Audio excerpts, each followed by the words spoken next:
জুলাই গণঅভ্যুত্থান চলাকালে রামপুরায় সংগঠিত মানবতাবিরোধী অপরাধের মামলার যুক্তিতর্ক উপস্থাপনের দিন ধার্য ছিল।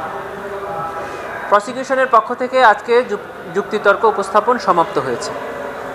এই যুক্তিতর্কে আমরা তুলে ধরেছি যে রামপুরাতে 19 জুলাই 2024 যে deadly day of the revolution, সেদিন নির্বিচারে রামপুরা থানা পুলিশ এবং বিজিবি সেখানে হত্যাকাণ্ড চালিয়েছিল। মায়া ইসলাম নামে একজন নারী তার ঘরে থাকা অবস্থায় নিহত হয়েছেন।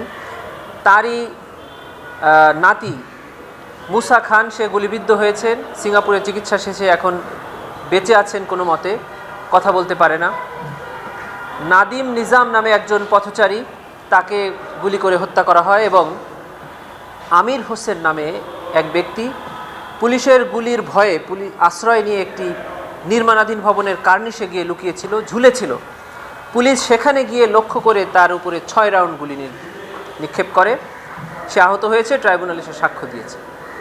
এই অভিযোগে আজকে এই ফর্মাল চার্জ আমরা দাখিল করেছিলাম। এর আগেই আমরা আর্গুমেন্ট করেছি, সাক্ষীর সাক্ষ্য উপস্থাপন করেছি। যে সকল ভিডিও ডকুমেন্টারি আমরা জমা দিয়েছিলাম সেগুলো উপস্থাপন করে এই আসামিদের বিরুদ্ধে সর্বোচ্চ শাস্তি অর্থাৎ মৃত্যুদণ্ডের প্রার্থনা করে আর্গুমেন্ট শেষ করেছি। পরবর্তীতে ডিফেন্স বলবেন।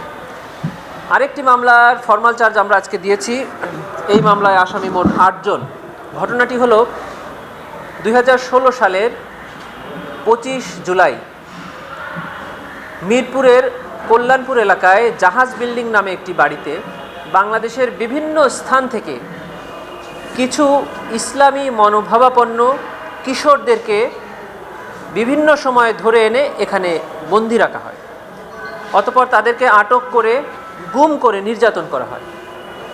25 জুলাই 2016 তারিখে স্থানীয় পুলিশের সহায়তায় তৎকালীন সিটিটিসি এবং সিটিটিসি প্রধান মনিরুল ইসলাম সাহেব এবং তৎকালীন আইজিপি